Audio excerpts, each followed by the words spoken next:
Suite des représailles israéliennes, les territoires palestiniens ont été pris sous un déluge de feu aujourd'hui. 2 morts, une centaine de blessés à Gaza. À Ramallah, un missile est tombé à 30 mètres du bureau de Yasser Arafat. Shimon Peres n'est pas d'accord. Les travaillistes menacent de quitter le gouvernement israélien. Le repère de Ben Laden sur le point d'être encerclé par les anti-talibans. Une offensive serait imminente. Le responsable financier d'Al-Qaïda aurait été tué par ailleurs dans un bombardement. En France, la fin d'un tabou. Les gendarmes ont manifesté en uniforme à Montpellier, bravant le devoir de réserve. Initiative condamnée par Alain Richard, le ministre de la Défense. Manifestation aussi des gardiens de prison. C'est sans doute l'une des affaires criminelles du siècle en France et c'est aussi une énigme. Patrice Allègre, 33 ans et aucune trace de folie, sera jugé officiellement pour 5 meurtres. Mais les enquêteurs lui en attribuent une vingtaine. C'est l'enquête de cette édition. Le tennis sur les traces du football, des milliers de personnes sur les Champs-Élysées pour acclamer les vainqueurs de la Coupe Davis. Yannick Noah et Henri Lecomte se sont joints à la fête. Bonsoir à tous, merci de votre attention. Le constat se confirme d'heure en heure. C'est une opération militaire sans équivalent depuis la création de l'autorité palestinienne en 1994. Cible de l'aviation israélienne, tous les attributs, les symboles du pouvoir de Yasser Arafat, aéroport, siège de la police et autres locaux officiels. Direction Gaza d'abord, où les bombardements ont fait 2 morts et une centaine de blessés. Sur place, nos envoyés spéciaux, Alain Chalvron, Talal Abouramé. Scène d'horreur à Gaza. Des avions de chasse F-16 israéliens viennent de bombarder un bâtiment de la police préventive de Yasser Arafat. C'est la 2e vague d'attaques et les écoles venaient de libérer les enfants. Ils étaient donc dans la rue, au mauvais endroit, au mauvais moment. Il y a tellement de blessés, une 60aine rien que pour les écoliers, que les services de secours sont complètement débordés. Il y a des morts aussi, 2 au moins, et dans les yeux des enfants, des images qu'ils n'oublieront jamais. Lorsque la 2e roquette est tombée, raconte celui-ci, j'ai été touché à la jambe alors que je courais. J'ai vu quelqu'un coupé en morceaux, mais je ne pouvais rien pour lui, rien pour l'aider car j'étais moi-même blessé. La cible visée par ce bombardement aérien, la voici. C'était donc des bureaux de la police préventive, sorte de service de renseignement intérieur dirigé par le colonel Darlan. Un organisme qui autrefois collaborait étroitement avec les Israéliens dans la lutte contre les islamistes. Il n'en reste plus grand-chose aujourd'hui. C'était un des principaux points d'appui de Yasser Arafat, tout comme cette cible-là. Touché 1 heure plus tard, un bâtiment de la Force 17, la garde prétorienne du chef de l'OLP, il est lui aussi réduit à néant. Les habitants de Gaza ont peur. Ils ont compris qu'ils étaient au cœur de cette guerre qui oppose désormais 2 hommes, Sharon et Arafat. Le calme est revenu ce soir à Gaza, mais vous le voyez, les rues sont vides. Elles devraient être pleines un soir de Ramadan.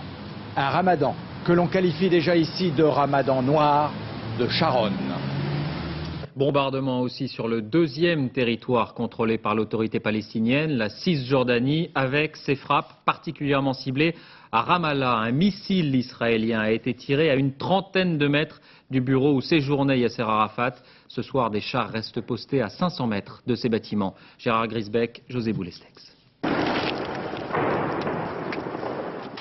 Ramallah ce matin, 2 hélicoptères de l'armée israélienne se suivent, puis tirent des missiles près du bureau de Yasser Arafat.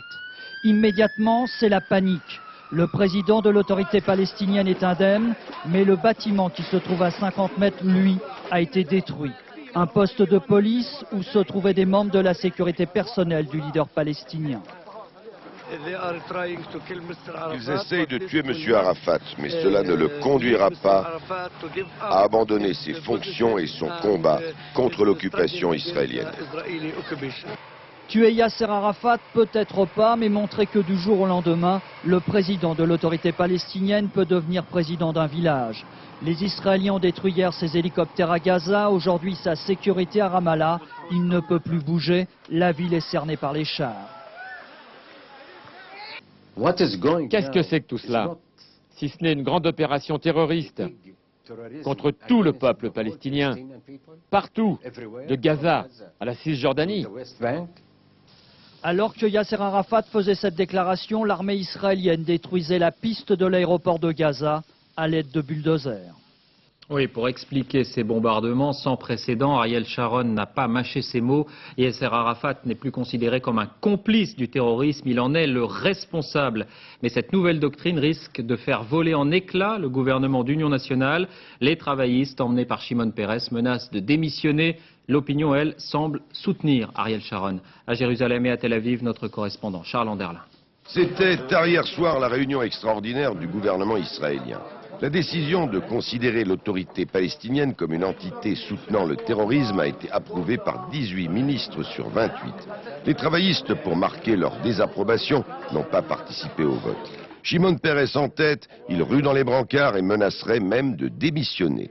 Voici ce que disait le ministre des Affaires étrangères aujourd'hui à Bucarest. À mon retour, nous allons nous rencontrer et prendre une décision.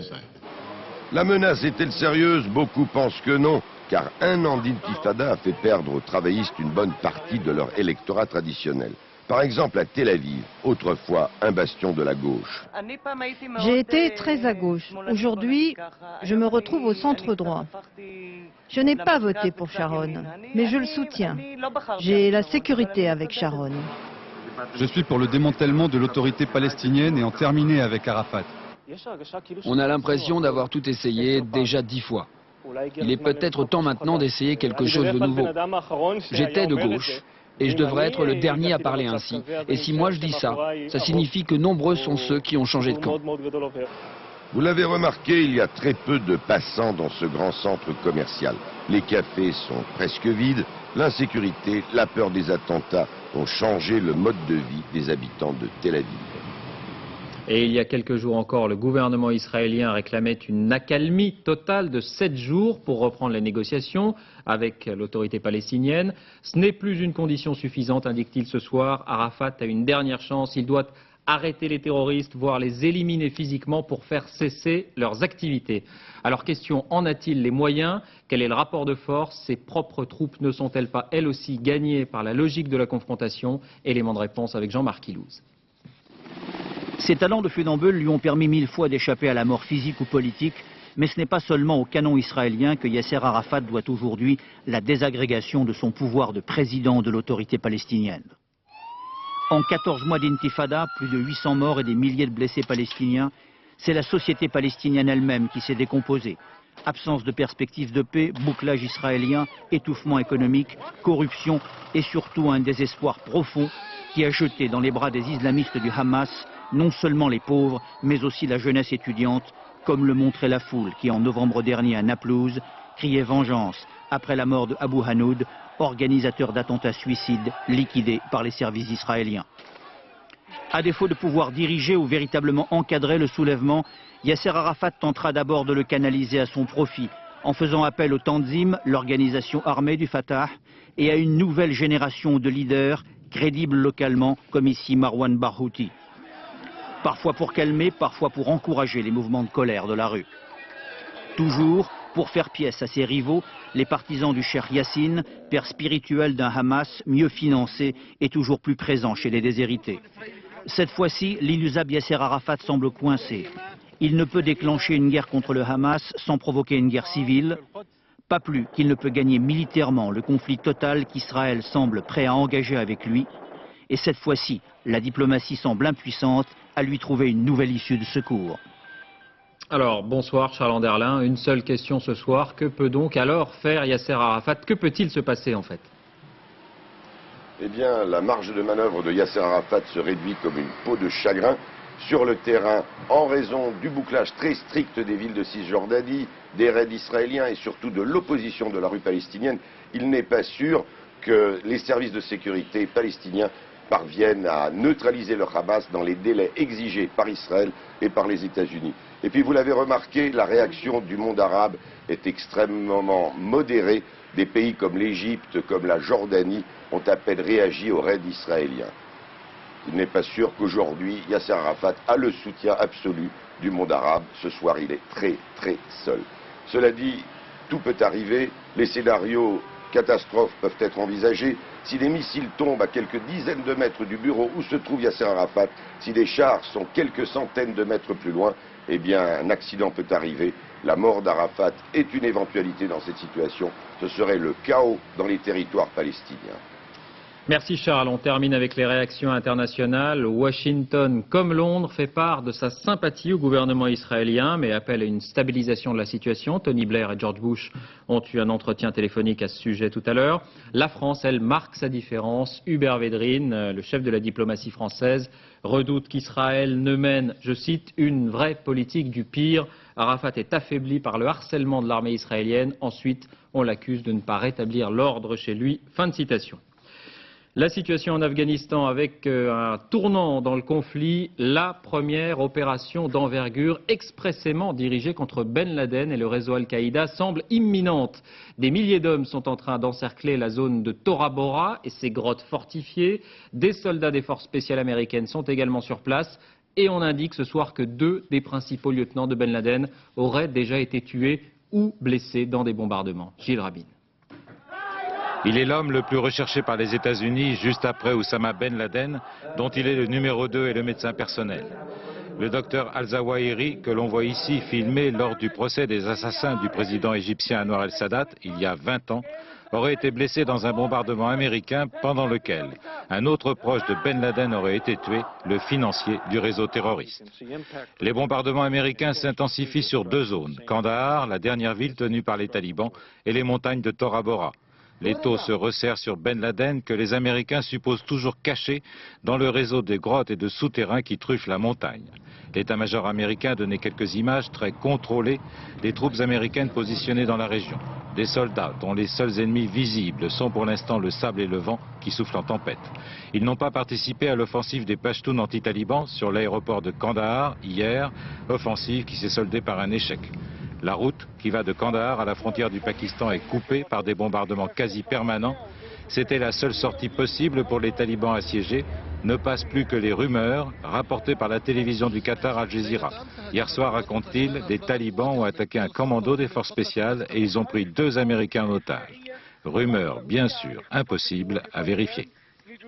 Et les forces anti-talibans annoncent qu'une offensive contre ces sites à Tora Bora serait prévue demain matin. Parmi les outils utilisés pour cette traque de Ben Laden, voici sans doute le plus étonnant, des caméras, des capteurs thermiques. Ils permettent non seulement de détecter une présence humaine à des kilomètres de distance, mais aussi à plusieurs heures d'intervalle. Explication Romuald Bonan, Régis Maté. Pour dénicher Oussama Ben Laden dans sa grotte secrète, les militaires doivent être capables de voir des indices invisibles pour l'œil.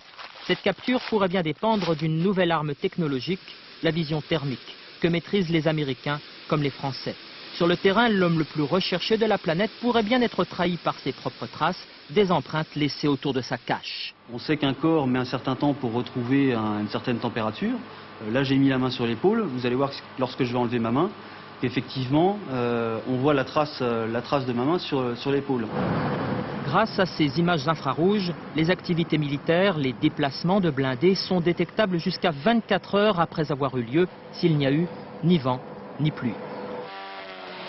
Les drones, ces avions espions sans pilote équipés de ces caméras, peuvent voir en sous-sol, comme sur ces images, des mines, ces petits traits protégeant par exemple un repère. La vision thermique utilise toujours le même principe, la différence de température principalement entre moins 50 et plus 100 degrés.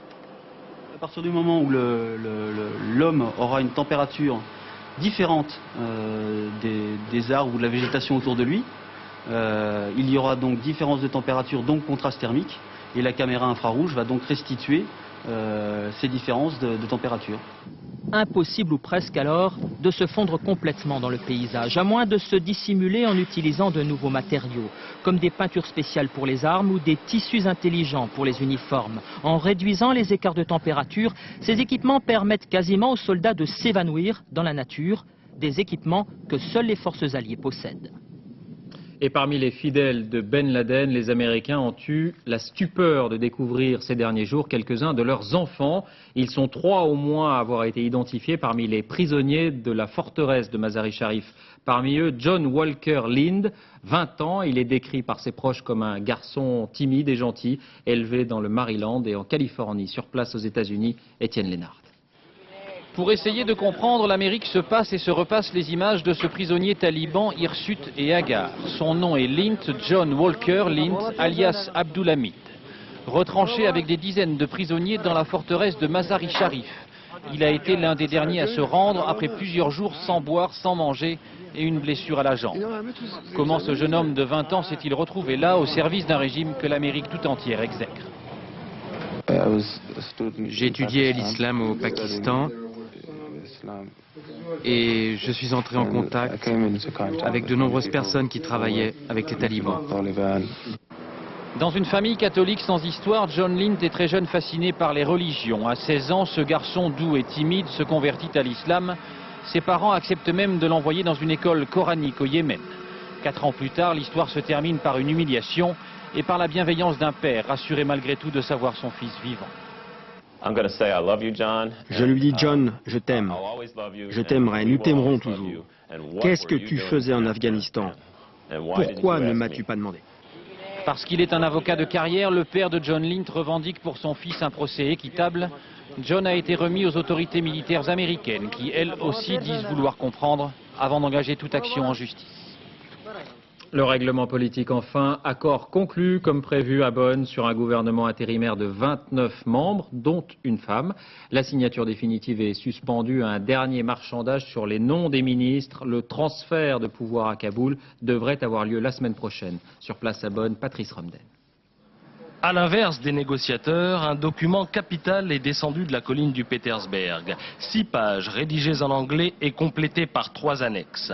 Il en ressort que l'Afghanistan de demain sera gouverné, en tout cas pour 6 mois, par un exécutif de 29 personnes. 23 ministres, 5 vice-présidents et un président que la rumeur se risque déjà à nommer, Hamid Karzai, 46 ans, pour avoir combattu les talibans et être pachtoun comme l'ex-roi, il a le profil. Sa Majesté, justement, au printemps, elle présidera l'ouverture de la Loya Jirga, l'assemblée traditionnelle, préalable à une constitution promise pour dans 18 mois au plus tard. Ensuite viendront les élections. C'est un jour historique, mais on a beaucoup de problèmes pour le moment à propos des noms. Sur les noms, motus. En revanche, sur les revendications de l'Alliance du Nord, une fuite. Elle revendique le ministère de la Défense et aussi soit le ministère des Affaires étrangères, soit le ministère de l'Intérieur. Quant à l'actuel président afghan, il apparaît dans le préambule de l'accord. Les conférenciers lui expriment leur profonde gratitude au moment où il s'apprête à transférer son pouvoir. Ce genre de phrase savoureuse veut dire en termes très diplomatiques et très polis, Monsieur le Président Rabbani, merci beaucoup et au revoir. Voilà ce qu'on pouvait dire sur l'Afghanistan. Nous sommes à tout moment susceptibles de joindre Étienne Lénart à Washington où se tient une conférence de presse très attendue du ministre de la Défense, Donald Rumsfeld. En France, c'est un fait sans précédent dans l'histoire de la gendarmerie. Des hommes ont manifesté en uniforme. Je vous rappelle qu'en tant que militaires, ils sont soumis au devoir de réserve. Dans la foulée des policiers, les 98 000 gendarmes de France réclament de meilleurs traitements et plus d'effectifs. Le ministre de la Défense, Alain Richard, avait annoncé la semaine dernière une rallonge de 800 millions de francs, avec notamment des compensations forfaitaires de 8 000 francs à l'occasion du passage aux 35 heures. Insuffisant, estiment les intéressés. Christelle Bertrand et Karine Comenzi. À Montpellier, les gendarmes tirent la sirène d'alarme. Eux qui n'ont ni le droit de manifester, ni le droit de faire grève car ils sont dans l'armée, aujourd'hui, ils sortent exceptionnellement de leur réserve. C'est très émouvant parce qu'en plus c'est la première fois que cela se passe. Et pour nous, c'est pas du tout le style de la maison. Et là je pense que les gendarmes sont vraiment acculés et les réactions sont vraiment maintenant imprévisibles. 300 gendarmes en uniforme sont là, dans la cour de la Légion, pour dire leur ras-le-bol. Vendredi dernier, leur ministre Alain Richard leur a fait des propositions. Ils veulent plus. On travaille une moyenne de 80 heures par semaine. Les gendarmes, on leur propose 15 jours de repos supplémentaires qu'ils ne pourront pas prendre par manque d'effectifs, donc on leur payera une obole. Vu qu'on n'a aucune reconnaissance, on a décidé d'enlever tous nos ordinateurs personnels et que la gendarmerie nous fournisse les moyens de pouvoir travailler dans de bonnes conditions. Ce soir, les gendarmes de Marseille, eux aussi, sont en grève du zèle. Ils sont porteurs d'une lettre de doléance pour le ministre. Comme les policiers, ils ne se sentent plus en sécurité. C'est l'effet conjugué de plusieurs phénomènes actuels. Je dis, la modification des lois, le passage aux 35 heures alors que nous ne pouvons pas, etc., etc. Cet ensemble de choses fait que la pression monte, la montée de la délinquance, etc. Excédés, les gendarmes prennent le droit de faire grève, quelles qu'en soient les conséquences. On revendique, je vous dis, c'est juste. On n'a pas le droit, on a le droit. On verra bien en tout cas. Mais je vous dis, c'est des éléments, c'est des circonstances externes qui nous font faire ça en tout cas. Les gendarmes français sont dans la rue pour la première fois de leur histoire et ils comptent bien ne pas en rester là. Oui, rappel à l'ordre d'Alain Richard, ministre de la Défense, interrogé à l'Assemblée aujourd'hui. Un dialogue responsable ne peut être détourné par des initiatives locales incompatibles avec le sens du service. Fin de citation. Le mécontentement des professions dites de sécurité fait tache d'huile. Après les policiers et les gendarmes, donc, voici à nouveau les gardiens de prison. Toujours à propos des 35 heures, établissement bloqué dans le Nord, en région Rhône-Alpes et en Auvergne notamment. À cela s'est ajoutée aujourd'hui la manifestation des travailleurs sociaux de l'administration pénitentiaire. Agnès Gardet, Diane Richard. Ils ne sont ni psychologues, ni éducateurs, encore moins surveillants de prison, et pourtant ils remplissent les mêmes missions. Leur lieu de travail, les prisons en milieu fermé, les centres d'insertion en milieu ouvert. La population à laquelle ils ont affaire, tous les condamnés qui ont besoin d'aide pour se réinsérer. Une tâche immense, disent-ils, mais les moyens manquent et la réduction du temps de travail n'arrange rien. Le problème pour nous, c'est qu'on a un certain nombre de personnes à prendre en charge qui est beaucoup trop important par rapport au nombre de travailleurs sociaux. Ce qui fait qu'on ne peut pas s'occuper des détenus correctement. La politique pénale actuellement, c'est d'aller dans le sens d'une moindre incarcération des gens, et c'est louable, c'est normal. Mais d'un autre côté, il faut que les délinquants soient pris en charge en milieu ouvert, c'est-à-dire qu'on puisse les contrôler. Et pour ça, il faut du personnel, il faut des moyens. Et comme si tous les personnels de la grande maison pénitentiaire s'étaient donné le mot, les surveillants de prison tentent eux aussi de se faire entendre. Pour le moment, on nous fait une réduction du temps de travail étalée jusqu'en 2004, avec pas un seul emploi à la clé. Donc bon, on ne va rien gagner, donc à la limite, se garde sa réduction de travail et on n'en parle plus. 43 établissements sur 187 étaient bloqués aujourd'hui. Le mouvement pourrait s'amplifier. Les surveillants appellent à manifester demain à Paris. Et à ces professions mécontentes pourrait bientôt s'en ajouter une autre, les magistrats et notamment ce qu'on appelle les juges des libertés, ceux qui décident du maintien ou non en détention provisoire. Ils sont particulièrement montrés du doigt, vous le savez, depuis la libération d'un dealer la semaine dernière à Versailles. L'Élysée et le gouvernement ont parlé de dysfonctionnement. Alors comment travaillent ces magistrats? Dans quelles conditions? Exemple au tribunal de grande instance de Paris, Zindine Boudaoud, Régis Maté. Menottes au poignet, l'un des présumés innocents du jour.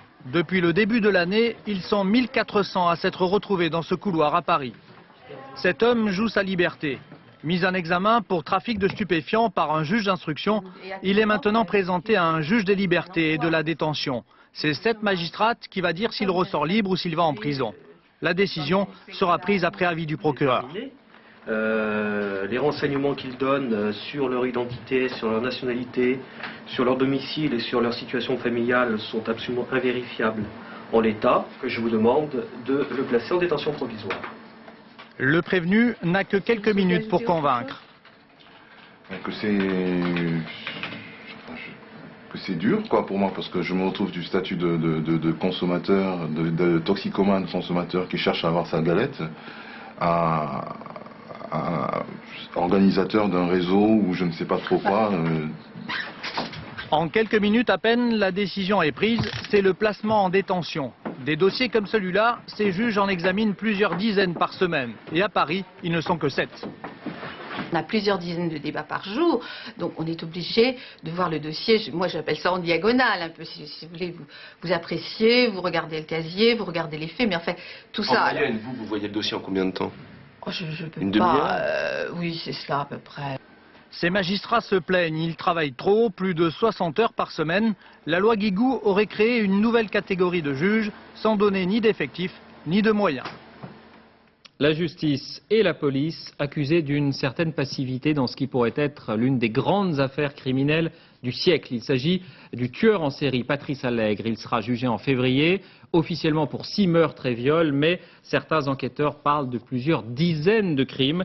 Des enquêteurs stupéfaits par la personnalité de cet homme, charmeur, intelligent et qui ne présente aucun signe de folie. Il a réussi à égarer la police pendant des années, ce qui provoque aujourd'hui la colère des familles des victimes. C'est l'enquête de cette édition. Elle est signée Florence Bouquilla et Marie-Pierre Cassignard. Derrière le séducteur se cache le prédateur. Patrice Allègre a 33 ans. Depuis septembre 1997, il est à l'isolement dans une cellule de la prison Saint-Michel de Toulouse. En février prochain, il comparaîtra aux assises pour viol, acte de barbarie et meurtre sur 6 jeunes femmes. Un homme donc d'une extrême dangerosité. Ceux qui l'ont connu intimement, comme ce travesti, en tremblent encore. Rester planté 1 heure ou 2 à nous regarder, à nous fixer. En fait, il faisait pareil avec tout le boulevard là, sur Toulouse. Est-ce qu'il vous est déjà arrivé de lui dire non, de l'envoyer un peu balader? Ben non, heureusement. En fait, non. Heureusement. Je me méfiais, quoi. On se méfiait de toute façon de lui. Toutes. Lors d'une confrontation, Patrice Allègre a nié avoir fréquenté ces travestis. Mais les gendarmes enquêtent aussi sur les meurtres dans le milieu de la prostitution masculine. Allègre, lui, reconnaît avoir tué des filles qu'il connaissait et qui ont refusé de coucher avec lui. Février 89, Valérie a 22 ans, on la retrouve les poignets liés, un foulard dans la gorge, violée, asphyxiée. Étrangement, la police avait conclu un suicide. Puis Laure, 19 ans, une voisine violée, torturée, étranglée, jetée dans le fossé. Mireille en Ariège, Allègre vivait chez elle, il l'a enterrée dans le jardin. Enfin, il avoue avoir violé et tué Martine, championne de boxe française. Son corps carbonisé a été retrouvé 7 mois plus tôt. Contre toute évidence, là encore, la police avait conclu au suicide, une douleur supplémentaire pour la famille.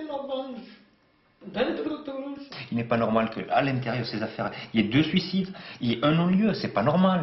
C'est pas normal qu'on ouvre aujourd'hui des centaines d'enquêtes qui ont été fermées pour suicide, disparition, tout c'est pas normal. Pas normal car de nombreuses similitudes habitent les différentes scènes de crime. Souvent, Patrice Allègre efface les traces par le feu ou par l'eau. Les enquêteurs ouvrent donc aussi certains dossiers classés suicide par noyade. Ainsi celui d'Hélène Rode en 95. Ils le savent maintenant, Hélène n'est pas morte noyée.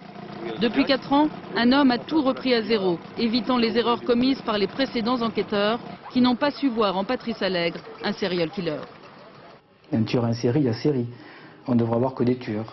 Un tueur, un meurtre, une arrestation égale plus de série. Sachant que ces gens-là, plus ils sont d'activité, plus ils sont performants, il y a une plus grande maîtrise de la scène de crime.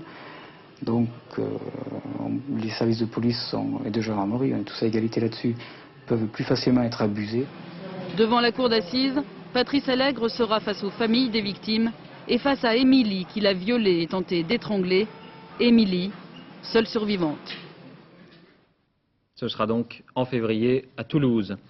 En bref, l'adoption définitive du budget de la Sécu. Le PCF s'est finalement abstenu, mais 9 de ses députés ont voté contre.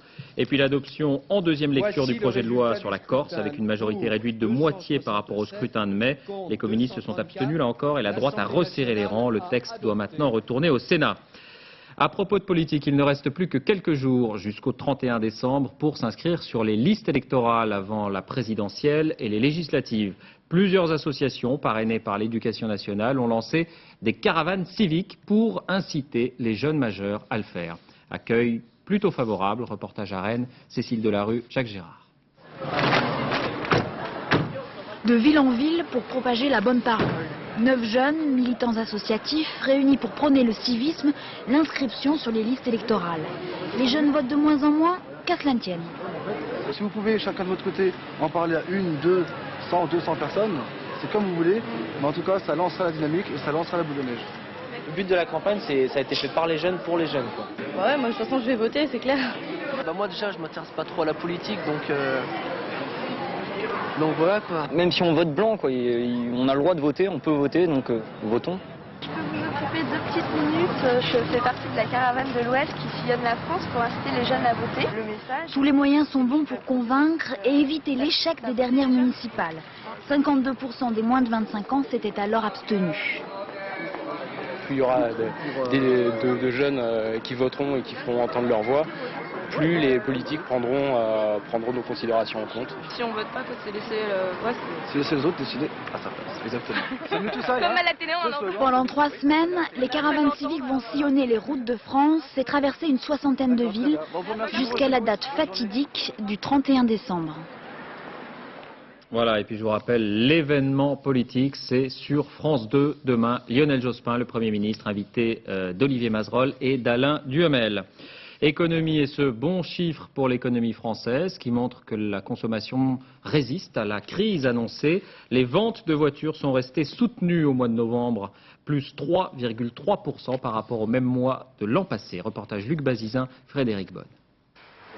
Quelle que soit la marque, la voiture continue de faire rêver. On n'observe aucun ralentissement, bien au contraire. Les ventes de voitures particulières ne cessent d'augmenter. Le client, lui, veut du confort et de la sécurité. Cet homme vient d'acheter ce modèle ce matin. Loin de l'inquiétude ambiante, pour lui, tous les signaux économiques semblent favorables. J'avais besoin d'une voiture et maintenant, vu la baisse des taux et le taux de l'inflation, le coût de l'argent devient très accessible et ça ne coûte pas très cher maintenant de se financer une partie en crédit. Si on a le choix, j'ai la chance que ce soit mon cas, je préfère négocier une remise un peu plus forte plutôt qu'un taux de crédit. Même pour une même marque, d'un garage à l'autre, on peut passer de 3 à 6%. En fait, les réductions ne sont plus très à la mode. Ce qui dope surtout les ventes, ce sont les formules tout compris, incluant achat, entretien et assurance. De quoi rassurer le client sur la fiabilité et la longévité de sa voiture et donc sur la maîtrise de son budget.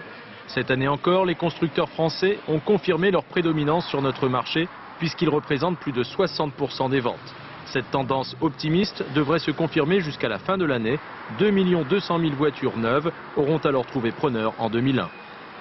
Et puis cette précision du gouvernement, si vous possédez une voiture immatriculée avant 97 et donc susceptible de contenir de l'amiante, vous disposez d'un délai d'au moins 1 an pour la revendre. Le décret initialement adopté prévoyait, je vous le rappelle, la fin de cette possibilité au 1er janvier. Le mouvement des internes, nouvelle journée de grève totale des soins après-demain. Des manifestations seront également organisées. Au cœur des revendications, la question des gardes de nuit et aussi des urgences. Elle mobilise une grande partie des personnels hospitaliers, d'où cette initiative à Gap. Les médecins généralistes sont appelés à la rescousse pour traiter, disons, les cas les moins urgents. Apparemment, c'est une réussite. Delphine Orviller, Marine Minson. Au moins pour 1 heure, 1 heure un quart, au moins. Au moins 1 heure un quart, 1 heure et demie d'attente.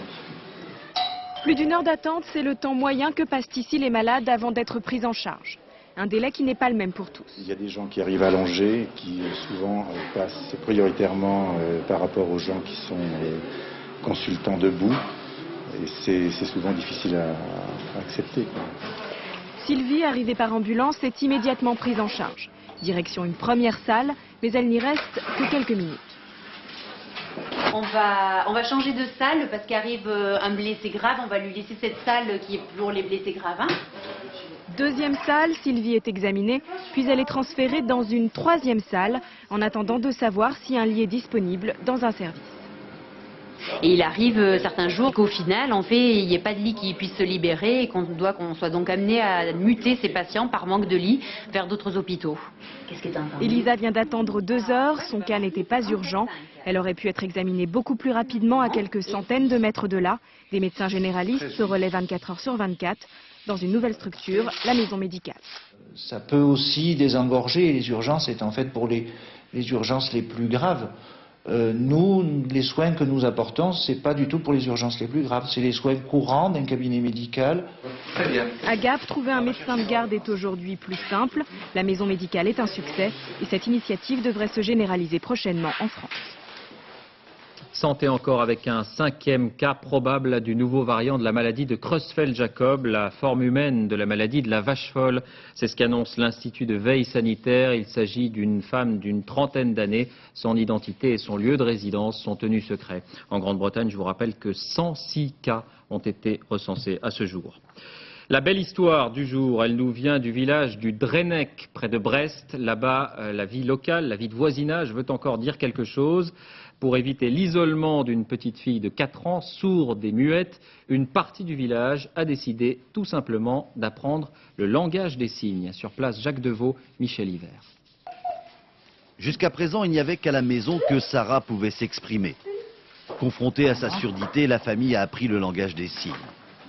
Mais faute de pouvoir communiquer, Sarah risquait de devenir une étrangère dans son propre village. Alors au Drenec, on s'est mobilisé. Les enfants, mais aussi des parents, suivent les cours de langage des signes donnés bénévolement par un habitant de la commune. Sarah, c'est ma voisine, c'est pour ça. Parce que je pouvais pas communiquer avec elle avant. Puis maintenant, je peux communiquer avec elle un peu. Je peux lui dire bonjour, avant je savais pas lui dire bonjour non plus. Puis voilà.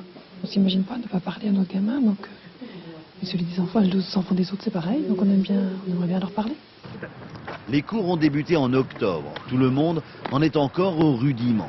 24 enfants, une quinzaine d'adultes. Pour Sarah, c'est la garantie d'avoir dans son village des personnes qui la comprennent. Il y a des personnes que je ne connais pas, je n'ai jamais rencontrées, donc qui acceptent de venir pour la langue des signes. Moi, je suis ravie parce que plus Sarah aura d'interlocuteurs dans la commune, et mieux elle se sentira dans la commune, elle sera à l'aise avec tout le monde. Du haut de ses 4 ans, Sarah ne mesure pas encore l'importance de cet engagement. Pourtant, ici, différence ne rime pas avec indifférence. Arnaque au pays du vin arnaque aux 20 pays en Bourgogne et en Languedoc-Roussillon. 5 négociants au total ont été mis en examen pour avoir importé 150 000 hectolitres de vin de table italien mélangés à des productions locales et revendus dans les grandes surfaces sous l'étiquette donc de 20 pays. C'est l'une des affaires les plus importantes de ces dernières années par la quantité, indique la répression des fraudes. Environnement, le salon Pollutech, le plus important en matière de lutte contre la pollution. Il a ouvert ses portes aujourd'hui à Paris. Il permet notamment de découvrir une source d'énergie que beaucoup disent prometteuse, la géothermie.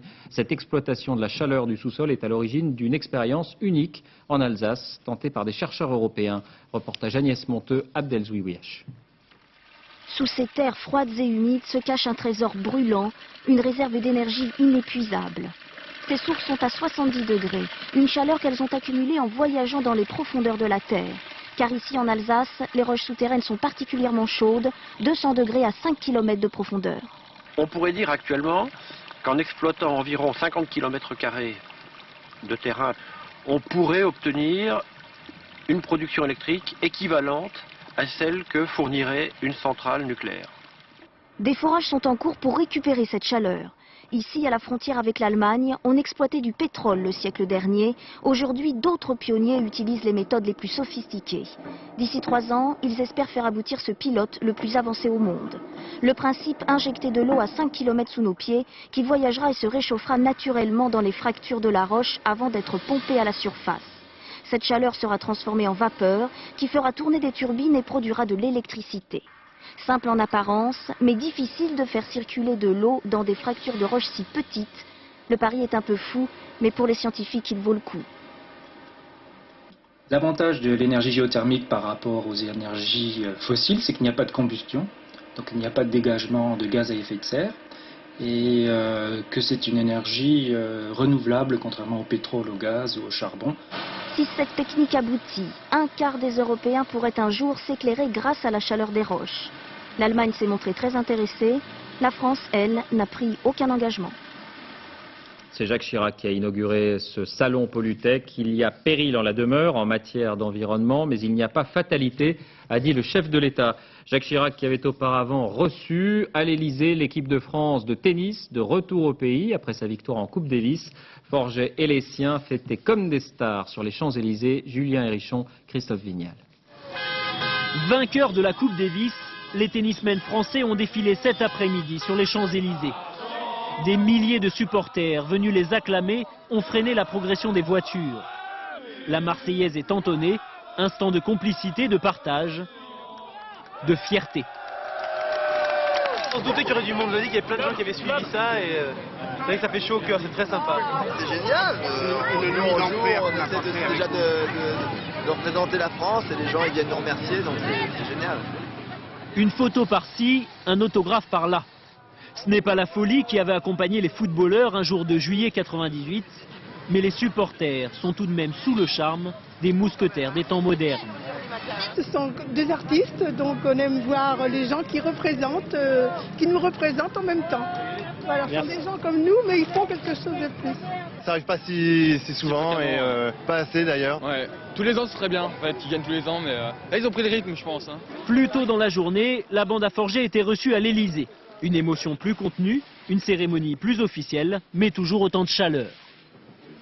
La Coupe Davis, je crois, est unique, car elle consacre la victoire d'une équipe, d'un groupe tout entier tourné vers un seul objectif, la conquête.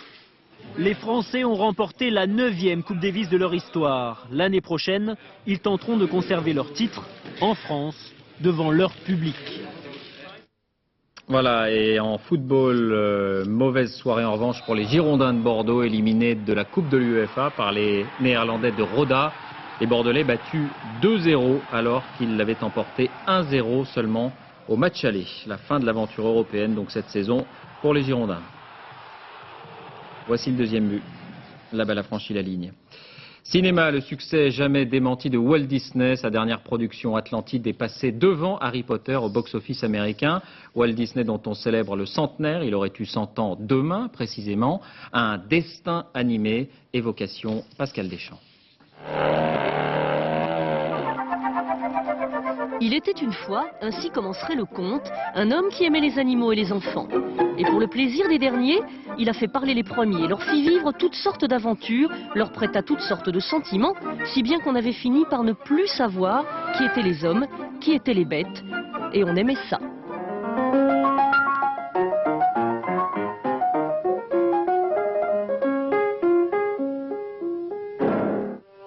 Un conte de fées, l'ascension de ce jeune homme qui fit des dessins pour les autres avant de faire dessiner les autres pour lui.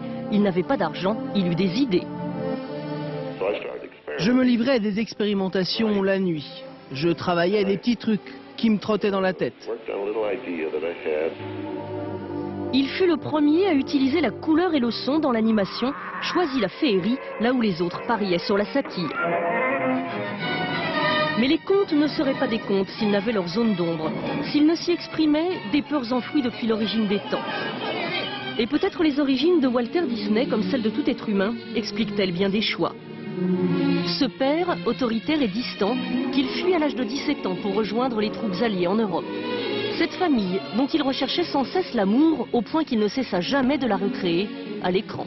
Un gars comme toi, crois-moi, ça peut faire des dégâts. Est-ce un hasard si les héros de Disney sont des solitaires auxquels tout le monde peut s'identifier, ou des orphelines? Cendrillon croyait au pouvoir des rêves, elle croyait aussi au pouvoir de l'action. Comme le prince charmant ne venait pas, elle s'est précipitée au château pour le séduire. Enfin, dans tout conte de fées s'incarne la lutte du bien et du mal, comme dans tout être humain. Les détracteurs de l'homme Disney ont dénoncé ses penchants maccarthistes, son goût exacerbé pour l'ordre, quand ses défenseurs ont mis en avant l'engagement de son studio dans la lutte contre les nazis.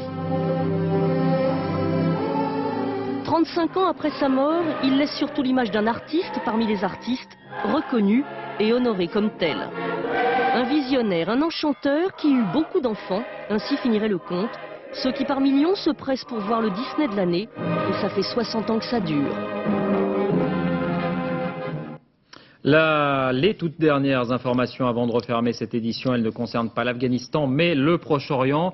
Nous retrouvons Charles Anderlin à Jérusalem. Charles, il est question d'une concertation israélo-palestinienne en vue d'une opération policière. En effet, selon un correspondant militaire israélien, en général très bien informé, des commandants de brigade israéliens et palestiniens se seraient rencontrés aujourd'hui afin de coordonner leur action sur le terrain. L'armée israélienne aurait accepté d'interrompre son offensive contre l'autorité palestinienne pour lui permettre de lancer ce grand coup de filet qu'elle prépare dans les milieux intégristes. Une information en tout cas à prendre encore avec des pincettes.